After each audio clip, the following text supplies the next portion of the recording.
ತಂಗಾಳಿ ಬೀಸಿದಾಗ ಹೂವಾಯಿತು ಈ ಮನ. ಸಂಚಿಕೆ 62. ಗುಲಾಬಿಯವರು ಸಂಪೂರ್ಣವಾಗಿ ಅಲ್ಲದಿದ್ದರೂ ಸ್ವಲ್ಪ ಬದಲಾಗಿದ್ದರು. ಇಷ್ಟು ವರ್ಷ ತಮ್ಮ ಮಗನಿಗೆ ಪ್ರೀತಿ, ಮಮತೆ, ವಾತ್ಸಲ್ಯ ನೀಡಲು ಅವರಿಂದ ಆಗಿಲ್ಲವಲ್ಲ. ಈಗಲಾದರೂ ತಮ್ಮಿಂದಾಗುವಷ್ಟು ಪ್ರೀತಿ, ಕಾಳಜಿ ಮಗನಿಗೆ ತೋರಬೇಕು. ಇಷ್ಟು ವರ್ಷದ ಅವನ ದುಃಖವನ್ನು ಕಡಿಮೆ ಮಾಡಬೇಕು ಎಂದುಕೊಂಡಿದ್ದರು. ಮನೆಯ ಕೆಲಸದಾಳುಗಳ ಮೇಲೆ ಮೊದಲನೇ ಥರ ರೇಗಾಡುತ್ತಿರಲಿಲ್ಲ ಅವರೀಗ.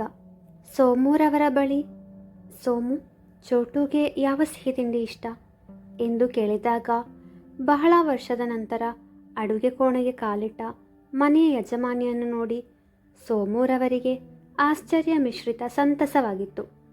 ಬೆರಗುಗಣ್ಣಿನಿಂದ ಅವರತ್ತ ನೋಟ ಹರಿಸಿದರು. ಸೋಮು, ಯಾಕೆ ಹೀಗೆ ನೋಡ್ತಿದ್ಯಾ? ಶಾಂತವಾಗಿ ಕೇಳಿದರು. ಏನಿಲ್ಲ ಅಮ್ಮವರೇ ಎಂದವರೇ ತಮ್ಮ ಕಣ್ಣಿಂದ ಹರಿದ ಆನಂದ ಬಾಷ್ಪವನ್ನು ಒರೆಸಿದರು. ಮತ್ತೆ ಹೇಳು, ಚೋಟುಗೆ ಯಾವ ಸಿಹಿ ತಿಂಡಿ ಇಷ್ಟ? ಮತ್ತೆ ಮತ್ತೆ ಅದನ್ನು ಕೇಳಿದಾಗ ಅವರ ಗಂಟಲೊಬ್ಬಿ ಬಂತು. ಹೆತ್ತ ಮಗನ ಇಷ್ಟ ಕಷ್ಟಗಳು ತಿಳಿಯದಷ್ಟು ತಾನು ತನ್ನದೇ ಪ್ರಪಂಚದಲ್ಲಿ ತೇಲಾಡುತ್ತಿದ್ದೆ ಎಂದು. ಚಿಕ್ಕ ಯಜಮಾನರಿಗೆ ಶಾವಿಗೆ ಪಾಯಸ ಇಷ್ಟ ಅಮ್ಮೋರೆ. ಲೀಲಾ ಇದ್ದಾಗ ವಾರಕ್ಕೊಮ್ಮೆಯಾದರೂ ಚಿಕ್ಕ ಯಜಮಾನರಿಗೋಸ್ಕರ ಶಾವಿಗೆ ಪಾಯಸ ಮಾಡಿ ಕೊಡ್ತಿದ್ಲು. ಮಡದಿಯನ್ನು ನೆನೆದು ಹೇಳಿದವರ ಕಣ್ಗಳು ಅದಾಗಲೇ ತುಂಬಿತ್ತು. ಚೋಟು ಹೇಳಿದ್ದು ನಿಜ. ಸೋಮು ಹಾಗೂ ಲೀಲಾಗೆ ಅವನ ಮೇಲಿದ್ದ ಪ್ರೀತಿ, ಕಾಳಜಿ ನನಗೆ ನನ್ನ ಮಗನ ಮೇಲಿರಲಿಲ್ಲ. ನೊಂದುಕೊಂಡಿತು ಅವರ ಮನ. ಇವತ್ತು ನಾನು ಶಾವಿಗೆ ಪಾಯಸ ಮಾಡ್ತೀನಿ, ನೀನು ನನಗೆ ಸಹಾಯ ಮಾಡು ಎಂದವರೇ ತಮ್ಮ ಕೈಗೆ ಕೆಲಸ ಕೊಟ್ಟರು. ಸೋಮು, ಶಾವಿಗೆ ಎಲ್ಲಿದೆ? ಸೋಮು, ಸಕ್ಕರೆ ಡಬ್ಬ ಯಾವುದು? ಏಲಕ್ಕಿ ಡಬ್ಬ ಎಲ್ಲಿಟ್ಟಿದ್ಯಾ?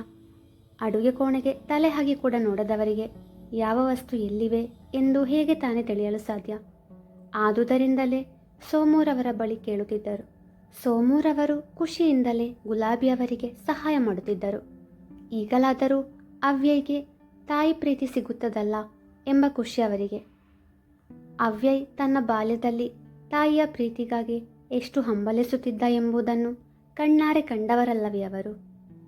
ಶಾವಿಗೆ ಪಾಯಸ ಮಾಡಿದ ನಂತರ ಚೋಟು ಬಂದ ಮೇಲೆ ನನ್ನನ್ನು ಕರಿ ಎಂದವರು ತಮ್ಮ ಕೋಣೆಯತ್ತ ನಡೆದಿದ್ದರು. ಸ್ವಲ್ಪ ಹೊತ್ತಿನಲ್ಲಿ ಮನೆಗೆ ಬಂದ ಮಾಲಿನಿಯವರು ಗುಬ್ಬಿ ಗುಬ್ಬಿ ಎಂದು ಕೂಗಿದವರು ತನ್ನದೇ ಮನೆ ಎಂಬಂತೆ ಸೋಫಾದಲ್ಲಿ ಕಾಲ ಮೇಲೆ ಕಾಲು ಹಾಕಿ ಕುಳಿತರು. ಅವರ ದನಿ ಕೇಳಿದ ಸೋಮೂರವರು, ಅಮ್ಮೋರು ರೂಮಲ್ಲಿದ್ದಾರೆ, ನೀವು ಬಂದ ವಿಷಯ ತಿಳಿಸ್ತೀನಿ ಎಂದವರು ಗುಲಾಬಿಯವರ ಕೋಣೆಗೆ ಹೋಗಿ, ಅಮ್ಮೋರೆ, ನಿಮ್ಮ ಗೆಳತಿ ಮಾಲಿನಿ ಅವರು ಬಂದಿದ್ದಾರೆ ಎಂದು ವಿಷಯವನ್ನು ಅರುಹಿದರು.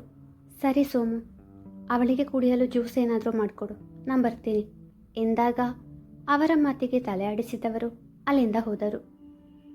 ಮಾಲಿನಿಯವರು ಸೋಮೂರವರು ತಂದಿಟ್ಟ ಜ್ಯೂಸನ್ನು ಹೇರುತ್ತಿದ್ದರು. ಮೆಟ್ಟಿಲಿಳಿದು ಬರುತ್ತಿರುವ ಗುಲಾಬಿಯವರನ್ನು ಕಂಡು ಅವರು ಕಣ್ಗಳ ಗಾತ್ರವನ್ನು ಹೆಚ್ಚಿಸಿದರು. ಸರಳವಾದ ಸೀರೆ ಉಟ್ಟು ಬಂದವರನ್ನೇ ದಟ್ಟಿಸಿದರು. ಕಿವಿಗೆ ಬಿಳಿ ಕಲ್ಲಿನ ತೀರಾ ಚಿಕ್ಕದೂ ಅಲ್ಲದ ದೊಡ್ಡದೂ ಅಲ್ಲದ ಕಿವಿಯೊಲೆ, ಹಣೆಯಲ್ಲಿ ಕೆಂಬಣ್ಣದ ಬಿಂದಿ, ಕೊರಳಲ್ಲಿ ಮಾಂಗಲ್ಯ, ಕೈಯಲ್ಲಿ 2 ಗಾಜಿನ ಬಳೆಗಳ ಜೊತೆಗೆ 1 ಚಿನ್ನದ ಬಳೆ, ಸಡಿಲವಾಗಿ ಹೆಣೆದಿರುವ ಜಡೆ, ಮುಖದಲ್ಲಿ ಕಂಡು ಕಾಣದ ನಗು. ಇವಳು ಗುಬ್ಬಿನೇನಾ? ಮನದಲ್ಲೇ ಅಂದುಕೊಂಡವರು ಅವರ ಹಿಂದಿನ ರೂಪವನ್ನು ನೆನೆದರು. ಡಿಸೈನರ್ ಸೀರೆಯುಟ್ಟು ಅದೇ ಬಣ್ಣದ ಬಿಂದಿ ಹಣೆಗಿಟ್ಟು ಕೂದಲು ಗಾಳಿಗೆ ಹಾರಲು ಬಿಡುತ್ತಾ ಕಣ್ಣಿಗೆ ಕೂಲಿಂಗ್ ಗ್ಲಾಸ್ ಧರಿಸಿ ಕೊರಳಲ್ಲಿ ಚಿನ್ನದ ಅಥವಾ ವಜ್ರದ ನೆಕ್ಲೆಸ್ ಧರಿಸುತ್ತಿದ್ದ ಆ ಗುಲಾಬಿಯವರಿಗೂ ಇಂದಿನ ಈ ಗುಲಾಬಿಯವರಿಗೂ ಅಜಗಜಾಂತರ ವ್ಯತ್ಯಾಸವಿದೆ. ಗುಬ್ಬಿ ಎಂದು ಕಣ್ಣುಜ್ಜಿಕೊಂಡು ಮತ್ತೊಮ್ಮೆ ಅವರತ್ತ ನುಡಿದರು, ತಾವು ಕಾಣುತ್ತಿರುವುದು ನಿಜವೋ ಎಂದು ತಿಳಿಯಲು. ಹಾ ಮಾಲಿನಿ, ಹೇಳು, ಏನು ವಿಷಯ ಎಂದವರು ಅವರ ಮುಂದೆ ಕುಳಿತರು. ಗುಬ್ಬಿ, ಏನಾಗಿದೆ ನಿನಗೆ? ಯಾಕೆ ಒಳ್ಳೆ ಮನೆ ಸರ್ವೆಂಟ್ ಥರ ಇದೆಯಾ ಎಂದರು ಮುಖ ಸಿಂಧರಿಸಿ. ನನಗೆ ಇತ್ತೀಚೆಗೆ ಹೀಗಿರೋದು ತುಂಬ ಇಷ್ಟ ಆಗ್ತಿದೆ ಮಾಲಿನಿ. ನಿನ್ನ ಕಣ್ಣಿಗೆ ನಾನು ಮನೆ ಸರ್ವೆಂಟ್ ಥರ ಕಂಡ್ರೆ ಪರವಾಗಿಲ್ಲ ಬಿಡು ಎಂದರು. ನೀನು ತುಂಬ ಬದಲಾಗಿದೆಯಾ ಗುಬ್ಬಿ. ಇತ್ತೀಚೆಗೆ ಲೇಡೀಸ್ ಕ್ಲಬ್ ಕಡೆಗೆ ಬರೋದೇ ಇಲ್ಲ ನೀನು. ಏನಾಗಿದೆ ನಿನಗೆ? ಯಾಕೆ ಹೀಗಿದೆಯಾ? ನಿನ್ನ ಮಿಡಲ್ ಕ್ಲಾಸ್ ಸೊಸೆ ನಿನ್ನನ್ನು ಬದಲಾಯಿಸಿದ್ಲೋ ಹೇಗೆ? ವ್ಯಂಗ್ಯವಿತ್ತು ಅವರ ದನಿಯಲ್ಲಿ. ಮಾಲಿನಿ, ನೀನೀಗ ನನ್ನ ಬಗ್ಗೆ ವಿಚಾರಿಸೋಕೆ ಬಂದಿರುತ್ತಾನೆ. ನನ್ನ ಸೊಸೆ ವಿಷಯ ಈಗ್ಯಾಕೆ? ಸಹನಾಳ ಬಗ್ಗೆ ಮಾಲಿನಿಯವರು ಹೇಳಿದ್ದು ಗುಲಾಬಿಯವರಿಗೆ ಸಹ್ಯವಾಗಲಿಲ್ಲ. ಅವಳ ಒಳ್ಳೆತನ ಅವರಿಗೆ ಅರಿವಾಗಿತ್ತು. ಅವಳ ಸರಳತೆ, ಸಹನಶೀಲತೆಗೆ ಎಂದೋ ಸೋತಿದ್ದರು. ಯಾರಿಗೂ ಕೇಡು ಬಯಸದ, ತನ್ನ ತಪ್ಪಿಲ್ಲದಿದ್ದರೂ ಸಹ ಕ್ಷಮೆ ಕೇಳುವ ಒಳ್ಳೆ ಮನಸ್ಸಿನ ಹುಡುಗಿ ಸಹನ. ಅಂಥ ಸೊಸೆಯ ಬಗ್ಗೆ ಯಾರಾದರೂ ಕೊಂಕಾಡಿದರೆ ಯಾವ ಅತ್ತೆ ತಾನೇ ಸಹಿಸಿಯಾರು? ಆಗಲೇ ಸೊಸೆ ಪರ ಸೇರ್ಕೊಂಡ್ಯಾ? ಒಂದೇ ಮನೆಯಲ್ಲಿ ಇದ್ದೀವಿ ಅಂದಮೇಲೆ ಎಲ್ಲರೂ ಒಂದೇ ಅಲ್ವಾ? ಮತ್ತೆ ಅವಳ ಪರ ಸೇರೋದೇನು ಬಂತು ಎಂದರು. ಅಷ್ಟರಲ್ಲಿ ಸ್ವೀಟಿ ಬಂದು ಗುಲಾಬಿಯವರ ಕಾಲ ಬಳಿ ನಿಂತಿತು. ಅವರು ಅದರ ತಲೆ ಸವರಿದರು.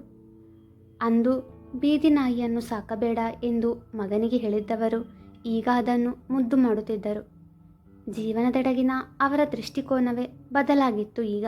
ಗುಬ್ಬಿ, ಮುಟ್ಬೇಡ ಅದನ್ನು, ಮುಖ ಸಿಂಡರಿಸಿ ನುಡಿದರು ಮಾಲಿನಿಯವರು. ಜಗತ್ತಲ್ಲಿ ನಿಯತಿರೋ ಜೀವ ಅಂದರೆ ಅದು ನಾಯಿ. ಅದನ್ನು ಮುದ್ದು ಮಾಡಿದರೆ ತಪ್ಪೇನು? ನೀನು ತುಂಬ ಬದಲಾಗಿದೆಯಾ? ಹಾಗಾದರೆ ನೀನಿನ್ಮೇಲೆ ಲೇಡೀಸ್ ಕ್ಲಬ್ಗೆ ಬರಲ್ಲ ಅಂತ ಅನಿಸುತ್ತೆ ಅಲ್ವಾ ಎಂದಾಗ, ಯಾಕೆ ಮಾಲಿನಿ, ನಾನಿಲ್ಲದೆ ಲೇಡೀಸ್ ಕ್ಲಬ್ ನಡೆಯೋದಿಲ್ವಾ? ಅಥವಾ ನಾನು ಕೊಡ್ತಿದ್ದ ಅಮೌಂಟ್ ಈಗ ಸಿಗೋದಿಲ್ಲ ಅನ್ನೋ ಬೇಸರದಿಂದ ನನ್ನನ್ನು ಕರೆಯಲು ಬಂದ್ಯಾ ಎಂದರು ತುಟಿ ಸೊಟ್ಟಾಗಿ ಮಾಡಿ. ಹಿಂದೆ ಪಾರ್ಟಿ ಫಂಕ್ಷನ್ ಎಂಬ ನೆಪ ಹೇಳಿ ಗುಲಾಬಿಯವರ ಕೈಯಿಂದ ದೊಡ್ಡ ಮೊತ್ತದ ಹಣವನ್ನು ಪಡೆದಿದ್ದರು. ಅವರ ತೋರಿಕೆಯ ಪ್ರೀತಿ, ಹೊಗಳುವಿಕೆ ಎಲ್ಲ ಈಗ ಅರ್ಥವಾಗಿತ್ತವರಿಗೆ. ಗುಬ್ಬಿ, ಮೈಂಡ್ ಯುವರ್ ಟಂಗ್ ಎಂದು ಅಬ್ಬರಿಸಿದರು. ಅವರ ಮಾತಿಂದ ಮಾಲಿನಿಯವರಿಗೆ ಮುಖಭಂಗವಾಗಿತ್ತು. ಯಾಕೆ ಮಾಲಿನಿ, ನಿಜ ಹೇಳುವಾಗ ಕೋಪ ಬರ್ತಿದ್ಯಾ? ಗುಲಾಬಿ, ನೀನು ಇನ್ಮೇಲೆ ಲೇಡೀಸ್ ಕ್ಲಬ್ಗೆ ಬರಬೇಡ, ಹಳ್ಳಿಗೂಗು ಥರ ಮನೆಯಲ್ಲೇ ಬಿದ್ದಿರು ಎಂದವರು ತಮ್ಮ ಕಣ್ಣಿಗೆ ಕೂಲಿಂಗ್ ಗ್ಲಾಸ್ ಧರಿಸಿ ಅಲ್ಲಿಂದ ಹೋದರು. ಮಧ್ಯಾಹ್ನ ಊಟಕ್ಕೆ ಮನೆಗೆ ಬಂದ ಅವ್ಯಯ್ ದಂಪತಿಗಳಿಗೆ ಗುಲಾಬಿಯವರ ಹಾಗೂ ಮಾಲಿನ್ಯವರ ನಡುವೆ ನಡೆದ ಮಾತುಕತೆ ಕೇಳಿಸಿತು. ಅವಿ, ನಾನು ಹೇಳಿರಲಿಲ್ವಾ ಅತ್ತೆ ಬದಲಾಗಿದ್ದಾರೆ ಅಂತ? ಇವಾಗಲಾದರೂ ನಂಬ್ತೀರಾ? ಸಹನಾ ಅವ್ಯಯ್ನತ್ತ ನೋಟ ನೆಟ್ಟು ಕೇಳಿದಾಗ, ಕೆಲವು ದಿನಗಳಿಂದ ಅವರ ಬದಲಾವಣೆಯನ್ನು ಗಮನಿಸಿದವ ಅವಳ ಮಾತಿಗೆ ನೀನು ಹೇಳಿದ್ದು ನಿಜ ಸಹಿ ಎಂದವ ಮನೆಯೊಳಗೆ ಹೋದರೆ ಅವನನ್ನು ಹಿಂಬಾಲಿಸಿದಳು ಸಹನಾ ಹಾಗೂ ಅವ್ಯಯ್ ಊಟಕ್ಕೆ ಕುಳಿತಿದ್ದರು. ಸೋಮೂರವರು ಅವರಿಗೆ ಬಡಿಸುತ್ತಿದ್ದರು. ಗುಲಾಬಿಯವರು ಸಹ ಅವರ ಜೊತೆ ಊಟಕ್ಕೆ ಕುಳಿತರು. ತಾನು ಮಾಡಿದ ಪಾಯಸ ಅವ್ಯಯ್ಗೆ ಇಷ್ಟವಾಗಬಹುದೇ ಎಂಬ ಕುತೂಹಲವಿತ್ತು ಅವರಲ್ಲಿ. ಅವ್ಯಯ್ನ ಊಟವಾದ ನಂತರ ಗುಲಾಬಿಯವರು ಮಾಡಿದ ಶಾವಿಗೆ ಪಾಯಸವನ್ನು ಅವ್ಯಯ್ಗೆ ನೀಡಿದರು ಸೋಮೂರವರು. ವಾವ್, ಶಾವಿಗೆ ಪಾಯಸ! ಸೋಮು ಅಂಕಲ್, ಇವತ್ತೇನು ವಿಶೇಷ? ಖುಷಿಯಿಂದಲೇ ಪಾಯಸವನ್ನು ಸವಿದ. ಅದು ಎಂದವರೇ ಗುಲಾಬಿಯವರನ್ನು ನೋಡಿದಾಗ, ನಾನು ಮಾಡಿದ್ವೊಂದು ಹೇಳಬೇಡ ಎಂಬಂತೆ ಸನ್ನೆ ಮಾಡಿದರವರು. ನಿಮಗಿಷ್ಟ ಅಂತ ಮಾಡಿದೆ ಎಂದರು ಸೋಮೂರವರು.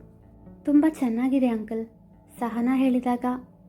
ನೀವು ಯಾವಾಗಲೂ ಮಾಡೋದಕ್ಕಿಂತ ತುಂಬ ಟೇಸ್ಟಿಯಾಗಿದೆ ಅಂಕಲ್ ಎಂದ ಅವ್ಯಯ್.